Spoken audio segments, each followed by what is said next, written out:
जो कि बहुत ही इंटरेस्टेड था। ये एक पर्सपेक्टिव था, ठीक है, एक पर्सपेक्टिव, एक नेटवर्क, है ना। अब दूसरे नेटवर्क की तरफ जाते हैं, तो दूसरा नेटवर्क है डिफॉल्ट मोड नेटवर्क। इसे इंटरनल ओरिएंटेड कहते हैं। आपको पता है लास्ट टाइम भी मैंने लास्ट लेक्चर पे बहुत डिटेल में समझाया हुआ है इसको, ठीक है। Internal default mode network brain के अंदर ऐसा नेटवर्क है जब आप रेस्ट कंडीशन में होते हैं, जब आप कोई टास्क नहीं कर रहे होते, जब आप सो रहे होते हैं, जब आप सेल्फ रिफरेंशियल होते हैं, अपने बारे में ही सोचते जा रहे हैं ना, अपने बारे में सोचते जा रहे हैं, अपनी दुनिया बनाई हुई, अपने दुनिया में रह रहे हैं ना, ध्यान से। सेल्फ रिफरेंशियल, रेस्ट कंडीशन, कोई टास्क नहीं कर रहे, है ना। इंटरनल ओरिएंटेड है, सोने के लिए तैयार हैं, कोई दिन में ख्यालात नहीं है, कोई टास्क नहीं कर रहे, आराम से लेटे हुए हैं, व्हाटएवर, ठीक है। तब कौन सा ब्रेन के एरियाज एक्टिव होते हैं? डिफॉल्ट मूड नेटवर्क, ध्यान से, सेल्फ ओरिएंटेड। और पहला कौन सा था? इससे पहले सेंसरी मोटर न्यूरॉन्स बड़ा था, जो कि सेंस करता है बाहर से, बाहर के एक्सटर्नल स्टिमुलस को मैच करता है किसके साथ? इंटरनली आता है ब्रेन के अंदर, और ब्रेन के इंटरनल को फिर आपको मैकेनिज्म देता है। तो दो चीजें पड़ी हैं अभी, उसने एक्सटर्नल को भी लाया, इंटरनल को भी मैच किया, है ना। एक्सोजीनियस एंडोजीनियस दोनों को उसने कोऑर्डिनेट किया, है ना। और यहाँ क्या कर रहा है? ये सिर्फ इंटरनल है, इंटरनल ओरिएंटेड है। जब आप रेस्ट कंडीशन में होते हैं तब ये ब्रेन का नेटवर्क काम करता है ध्यान से। इसका मतलब इसका डेफिनेटली किसके साथ कोऑर्डिनेशन होगी? सेंसरी मोटर न्यूरॉन से होगी, क्योंकि वो सेंस कर रहा है ना बाहर के। और फिर internal organic, endogenous, exogenous. Internal का मतलब क्या हो गया? पेन, फिजियोलॉजिकली कुछ चेंजेस अंदर से हो रही है ना, तो वो भी तो इंटरनल ओरिएंटेड है ना। तो यहाँ अभी जो कंडीशन में बता रहा हूँ ये इंटरनल ओरिएंटेड है। आगे बढ़ते हैं, इसको है क्या थोड़ा सा डिटेल में मैंने लिखा है। When you are ideally daydreaming or thinking about the new ideas, the DMN is hard at work. जब आप अपनी दुनिया में बैठे होते, डे ड्रीमिंग कर रहे थे, सोए नहीं हैं, इमेजिन करें, या सोने के लिए जा रहे हैं, व्हाटएवर, इधर भी बैठे बड़े रिलैक्स होके इमेजिनेशन में, है ना। इसे माइंडफुलनेस भी कहते हैं। अपनी दुनिया में ख्यालात बना रहे हैं बैठ के, है ना, अपनी दुनिया में गुम है, बाहर कोई क्या कर रहा है आपको नहीं पता, अपनी दुनिया में ना। तारे ज़मीन, वो कौन सी है, किसमें वो ऑटिज्म के ऊपर मूवी बनी हुई है, जो सलमान आमिर खान की है ना, लर्निंग डिसेबिलिटीज पे में भी वो इंटरनल ओरिएंटेड थे बेसिकली। तो यहाँ इंटरनल ओरिएंटेड है। आप इमेजिन करें ऐसी हालत में है, माइंडफुलनेस सिचुएशन में है आप लोग, है ना, बिल्कुल रिलैक्स बैठे हुए हैं। Active during the rest and sleep, also when the mind is engage in the internal thoughts and contemplation, जो है बेसिकली जब सोचते जाते हैं ना अपने बारे में ही, या व्हाटएवर सोचते हैं। आगे क्या है? Due to the frequent activities, DMNA plays integral role in the coordinating with the other networks for the passive sensory processing. These connections often include, जब ये अकेला काम कभी नहीं करता। जब आप रेस्ट कंडीशन पे होते हैं, इंटरनल ओरिएंटेड होते हैं, डेफिनेटली हजारों नेटवर्क्स हैं जो इंटरनल ओरिएंटेड है, ये उनके साथ मिलके काम करता है। कौन सा हमने अभी पढ़ा है? सेंसरी एंड मोटर, वो भी इंटरनल ओरिएंटेड था ना। तो जब आप रेस्ट कंडीशन में होते हैं, डेफिनेटली आप रेस्ट कंडीशन में कभी भी, यानी सो रहे हैं, सोने के लिए जा रहे हैं, इमेजिनेशन कर रहे हैं, तो इमेजिनेशन करते हुए कौन सा ब्रेन का एरिया होगा? अकेले नहीं काम करेगा, ये डिफरेंट नेटवर्क के साथ मिलके आपको सुलाने की कोशिश करेगा, रेस्ट कंडीशन में लेके जाएगा। तो उसमें से पहला कौन सा है? सेंसरी प्रोसेसिंग है ना। दीज कनेक्शन ऑफन इंक्लूड होते हैं, क्या होता है? Visual processing in the conjunction with the visual system when the mind is subconsciously appreciate aesthetic beauty, like when observing the impressive artwork, architecture. जब आप बाहर एक पिक्स देखते हैं बड़ी खूबसूरत, कोई ऐसी चीज़ जो आपको अच्छी लगती है, कोई पिक्स हो सकती है, कोई ब्यूटी, नेचुरल ब्यूटी हो सकती है ना, वो आपकी आंखों में समा जाती है। कहते हैं आप सुकून फील करते हैं।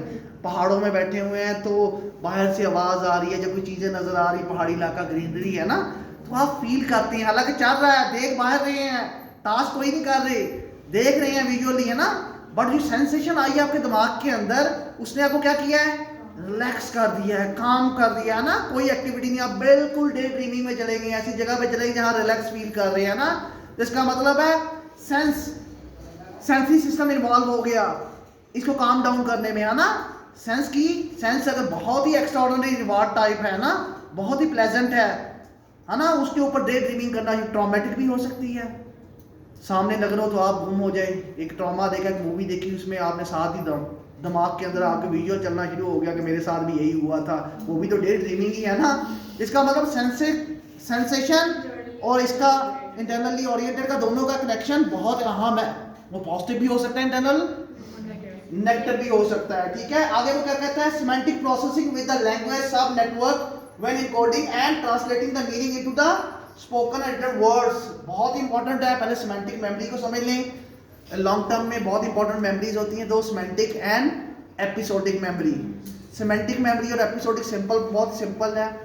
एपिसोडिक मेमोरी, जब आप एपिसोडिक मेमोरी में ट्रॉमेटिक एक्सपीरियंस होते हैं आपके ना, मेमोरीज पड़ी होती हैं पास्ट की, उसमें ऑटोबायोग्राफिकल वट एवर हज़ारों टाइप्स की हैं।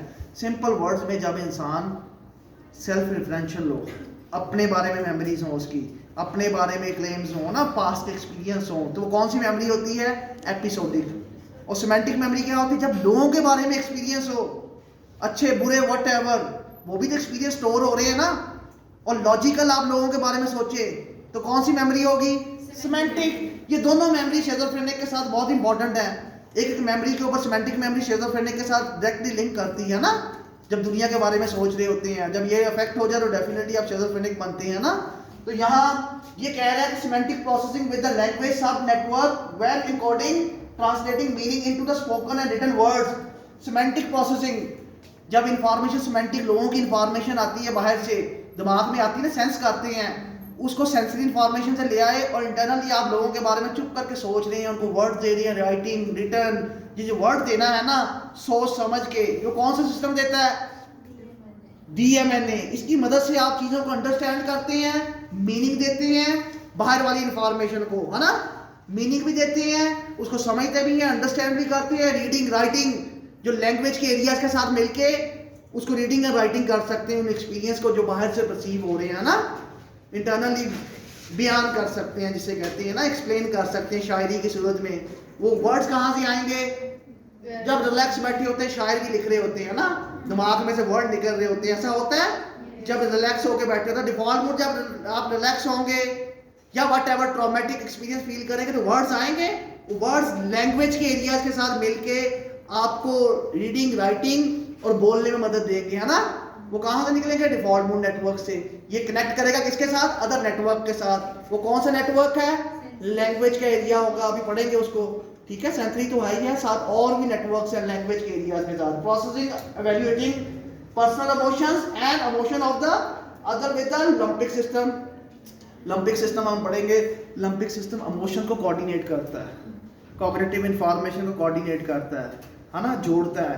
ये उस सिस्टम के साथ मिलके क्या करेगा, जितनी इमोशनल इंफॉर्मेशन होगी अपने बारे में और लोगों के बारे में, उसको कोऑर्डिनेट करेगा, उसको मीनिंग देगा, उसको अंडरस्टैंड करेगा। सामने वाले ने वर्ड मुझे कहा था, उसका मतलब क्या है, ये आपको कोऑर्डिनेट करने में मदद देगा। किस सिस्टम के साथ मिलके, लिम्बिक सिस्टम के साथ। यानी ये अकेला काम नहीं कर रहा, ये याद रखें, कोई नेटवर्क अकेला काम नहीं कर रहा, वो मिलके काम कर रहा है एक नेटवर्क से। उसका एक एक फंक्शन दूसरे नेटवर्क के साथ मिलके होता है।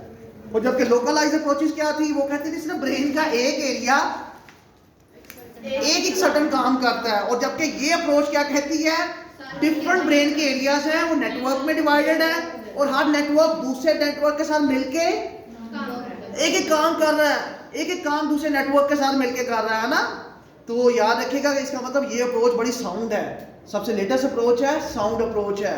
और आपको टेक्निकली बताते हुए नेक्स्ट आगे डिफॉल्ट नेटवर्क लोकेशन देखते हैं क्या है। डेफिनेटली इसकी लोकेशन काफी ब्रेन के एरियाज की लोकेशन सेम होगी, क्योंकि डिफरेंट एरियाज में कौन कौन सा है, पोस्टीरियर सिंगुलेट कॉर्टेक्स है, मिडिल प्रीफ्रंटल कॉर्टेक्स है, with nodes with the middle temporal lobe है एंड एंगुलर गायरस है ना।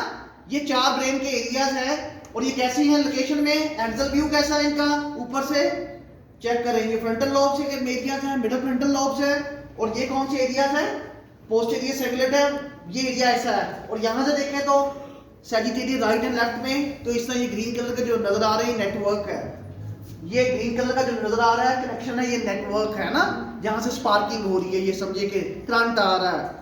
और ये कोरोनल है ना, ये चार एरिया जिसमें इन्वॉल्व होते हैं। ये एरिया किसी और नेटवर्क में भी हो सकते हैं ना। तो इसका मतलब ये नहीं है कि एक एरिया एक नेटवर्क में तो दूसरे में नहीं हो सकता, वो दूसरे में भी इन्वॉल्व होगा, जब कोऑर्डिनेट करेगा तो इन्वॉल्व हो गया है ना।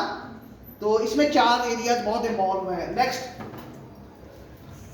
यह पैथोलॉजी इन द डीएमएन में, यहाँ मैंने पैथोलॉजी लिखा हुआ है, आप इसको साइकोपैथोलॉजी भी कर सकते हैं, व्हाटएवर। मैं पैथोलॉजी इसलिए लिख रहा हूँ कि ये पैथोलॉजिकल है, नॉर्मेलिटी है ना, ये भी पैथोलॉजिकल है, नेचुरल साइंसेज में आती है, ठीक है, चाहे वो साइकोलॉजिकल डिसऑर्डर हो चाहे डिजीज हो, तो एक डॉक्टर की तरह हम लोग इसको ट्रीट करते हैं ना, इसलिए मैं पैथोलॉजी कह रहा हूँ। वैसे आप साइकोपैथोलॉजी कह सकते हैं, आपकी मर्जी है, ठीक है।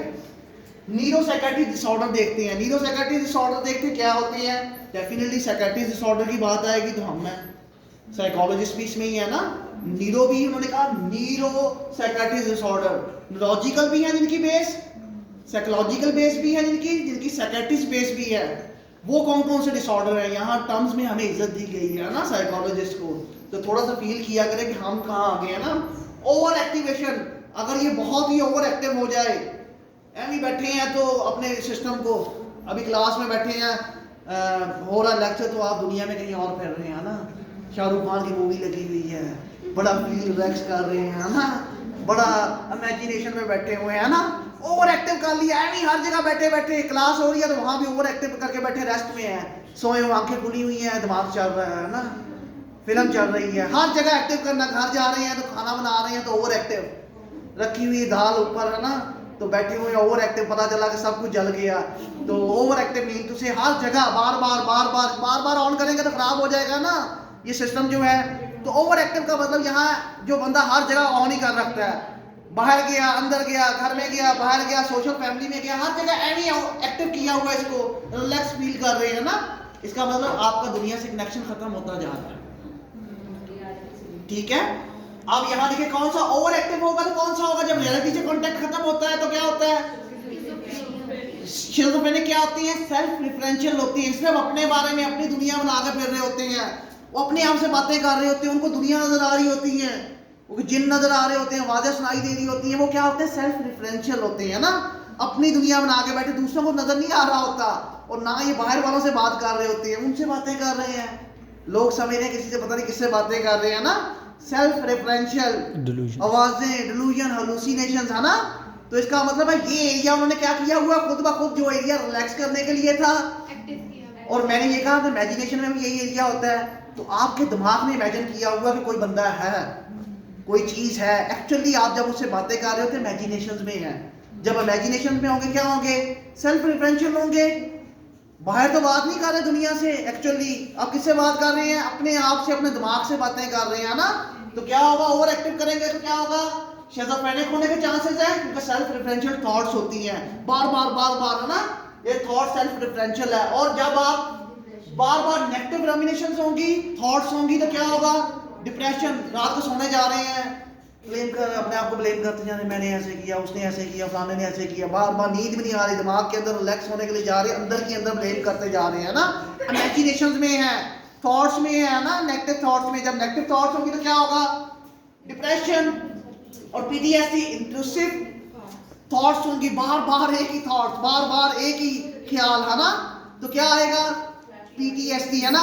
इन तीनों डिसऑर्डर्स में बात तो सेल्फ रेफरेंशियल है ना, बात तो सेल्फ रेफरेंशियल अंदर की तरफ है, बात थॉट्स है ना, अपने से रिलेटेड है, इमेजिनेशन में है, सेल्फ रेफरेंशियल है, तो क्या डिसऑर्डर होगा आपको, ओवर एक्टिवेट होने की वजह से किसके हो रहा है, डिफॉल्ट मूड नेटवर्क के, और हर जगह आप एक्टिव करके बैठे हैं, दुनिया से कनेक्शन ही था, स्कूल में आए हैं तब भी, ऑक्यूपेशन के ऊपर तब भी, घर में है तब भी, जहां जहां आप जा रहे हैं, फिरने गए हैं, दोस्तों के साथ खेलने गए हैं, तो वहां भी बैठे हुए हैं, अकेले बैठे हुए हैं अपनी दुनिया में, अपने सामने मूवी लगी हुई है ना दिमाग के ऊपर। यस, आगे क्या है, difficulty processing social cues and emotional information in the autism spectrum disorder due to the altered DMN functioning. अगर इसकी फंक्शनिंग अल्टर हो जाए, डिफरेंट हो जाए, ऑपोजिट हो जाए जो कि नेचुरल थी, तो क्या होता है, आपको ये नहीं पता लोगों से कम्युनिकेट कैसे करना, अंडरस्टैंड कैसे करना, अपना मैसेज कैसे कन्वे करना है, इमोशनल है ना, तो किन में होता है ये वाला, ऑटिस्टिक बच्चों में। ऑटिस्टिक बच्चे जो होते हैं कम्युनिकेट नहीं कर पाते, बोल नहीं पाते, लोगों को समझा नहीं पाते, अकेले सोशल आइसोलेशन का शिकार हो जाते हैं, बार स्टीरियोटाइप बिहेवियर करते हैं ना, अपनी दुनिया में अपने आप से बातें कर रहे होते हैं, एक्चुअली अगर देखा जाए तो है ना, तो उसमें क्या हो जाता है, अल्टर हो जाता है, जो अपोजिट चला जाता है डिफॉल्ट मूड, ये तो रिलैक्स करने के लिए था, आपने इसको इमेजिनेशन के 100 रुपए ले लिया ना। ओवर एक्टिव है यहाँ भी। Difficulty processing social cues and emotional information, ये किन में होती है? ऑटिस्टिक में। हुआ क्या है? ओवर एक्टिव है। कौन सा? Default mood network. आगे क्या है? Increase DMN connectivity associated with the ADHD leading to the attention issues. जब डीएमएनए की एक्टिविटीज इंक्रीज हो जाए, बहुत ज्यादा यूज हो जाए, पावर ज्यादा आ गई है आप में इस एरिया में, तो क्या होगी? आप किसी चीज पर टेंशन नहीं दे पाएंगे, फोकस नहीं कर पाएंगे, आप अपनी दुनिया में चुप करके बैठे हुए हैं। ऐसा ही है ना? तो बाहर की चीजों के ऊपर फोकस करेंगे, पढ़ाई पे फोकस करेंगे, डेफिनेटली डिस्ट्रैक्ट हो जाएगा। तो क्या होगा फिर? हर वक्त अपने बारे में सोचते रहेंगे, डे ड्रीमिंग करते रहेंगे, है ना? तो क्या होगा? जब फोकस नहीं कर पाते तो क्या होता है? ADHD, attention deficient disorder, focus नहीं कर पाएंगे, है ना? तो इसका मतलब एडीएचडी होगी leading to the attention issues, किसी चीज पे फोकस ही नहीं कर पाएंगे। एडीएचडी में यही सबसे बड़ा सिम्टम होता है। और हाइपर एक्टिविटी एंड इंपल्सिविटी जो होती है, इसकी सेकंड टाइप होती है ना, तो ये वाली टाइप इसमें होगी। न्यूरोलॉजिकल इम्प्लीकेशन, ये साइकियाट्रिस्ट थी, साइकियाट्रिस्ट हमारी होती है न्यूरो साइकियाट्रिस्ट, यानी हम साइकोलॉजिस्ट भी इसी में आते हैं ना। तो अगले क्या है? न्यूरोलॉजिकल इम्प्लीकेशन में अर्ली अल्जाइमर हो सकते हैं, 45 से पहले आपको अल्जाइमर के सिम्टम आ सकते हैं। क्या होगा? Degradation of the posterior cingulate cortex affecting the memory formation and retrieval. ये जो एरिया होता है ये मेमोरी के लिए बहुत इंपॉर्टेंट होता है। ये ना मेमोरी को बना पाएगा, यानी स्टोर कर पाएगा, मेमोरीज फॉर्मेशन नहीं होगी। आप जो सोच रहे हैं, देख रहे हैं, वो फॉर्मेशन नहीं होगी, मेमोरी को स्टोर नहीं कर पा रहे हैं ना। जब स्टोर नहीं कर पाएंगे मेमोरी को, तो रिट्रीवल कर पाएंगे? है ना? ना जो पड़ी हुई पहले वाली मेमोरीज है उनको निकाल पा रहे हैं, जो पहले से स्टोर है आपके दिमाग में, ना नई इंफॉर्मेशन बना रहे हैं, है ना, कि वो स्टोर हो सके। तो इसका मतलब है कौन सी होगी? अर्ली अल्जाइमर होगी। क्योंकि जब आप 24 घंटे अपनी दुनिया में रहेंगे तो बाहर का दुनिया का पता होगा, तो मेमोरी स्टोर होगी आपकी दुनिया में, वही मेमोरी स्टोर होगी जो आप इमेजिनेशन में करके बैठे, एक रिपीटेड थॉट्स, है ना? उसके अलावा और थॉट्स आएगी? नो। तो इससे 45 से पहले अगर आप इसी हालत में रहे तो आपकी मेमोरीज नहीं बनेगी। मेमोरीज नहीं बनेगी तो ट्रीवल मुश्किल हो जाएगा, जो पीछे ऑटोबायोग्राफिकल मेमोरीज पड़ी है ना। तो DMN destruction process Alzheimer symptom in the some cases, Alzheimer भी हो सकता है कुछ केसेस में, बढ़ भी सकती है ये डिजीज, है ना। आगे आ जाए research and application. Day by day ये जो अभी इन्होंने सीक्वेंसेस बताए दो नेटवर्क के, इसके ऊपर डे बाय डे लोग रिसर्च कर रहे हैं। ऐसा नहीं है कि एंड हो गया किसी भी चीज का, एक नेटवर्क को देखा उसका एंड हो गया। डे बाय डे कभी वो डे ड्रीमिंग पे काम कर रहे हैं, कभी माइंडफुलनेस के पे काम कर रहे हैं, कभी नॉर्मल सैंपल पे काम कर रहे हैं, कभी एडीएचडी पे, कभी डीएमएनए पे, कभी शिज़ोफ्रेनिक पे। Day by day different samples के ऊपर वो इसकी फाइंडिंग को इकट्ठा कर रहे हैं ना, और देख रही हैं कि नॉर्मल फाइंडिंग कौन सी है और अबनॉर्मल सीक्वेंस ब्रेन का क्या है, और किसके साथ ये इंटरेक्ट कर रहा है दूसरे नेटवर्क के साथ, किसके साथ ये इंटरेक्ट करके पॉजिटिव काम कर रहा है, किसके साथ ये नेगेटिव काम कर रहा है। तो रिसर्च बहुत इंपॉर्टेंट है। रिसर्च हम भी करते हैं, साइकियाट्रिस्ट भी करते हैं, सबकी रिसर्च इक्वल होती है ना। तो ऐसा नहीं है, इसकी सिमुलेशन जो होगी वो हम बनाएंगे, ठीक है। साइकोलॉजिस्ट भी, साइकियाट्रिस्ट भी, न्यूरो भी, तो कोई किसी से आगे नहीं है, ना ही किसी से पीछे है, सब रिस्पेक्टफुल है, ठीक है। तो आप भी रिस्पेक्टफुल है। तो आज आपने एक चीज़ पढ़ी, डिफॉल्ट मूड नेटवर्क, इसकी यूज़ पढ़ा, इसके न्यूरोलॉजिकल इम्प्लीमेंटेशन पढ़ी, इसकी साइकियाट्रिस्ट इम्प्लीमेंटेशन पढ़ी, है ना, डिसऑर्डर के साथ लिंक किया इसको, और सोचा वाकई ऐसे होता है कि नहीं होता, है ना। लोगों को देखा होगा रियलिटी में ऐसे ही होता है कि ये किस किस के साथ लिंक है। मैं आपसे पूछूं तो डिप्रेशन, PTSD, शिज़ोफ्रेनिक आपके साइकियाट्रिस्ट में, और दूसरे साथ लॉजिकल में किसके साथ है? अल्जाइमर के साथ है। अर्ली अल्जाइमर 40 से पहले अगर हो जाए, मेमोरी आपकी लॉस होना शुरू हो जाए, है ना, 45 से पहले भी अगर आपकी मेमोरी लॉस हो रही है तो इसका मतलब अल्जाइमर है आपको ना। चलें, ठीक है, थैंक यू।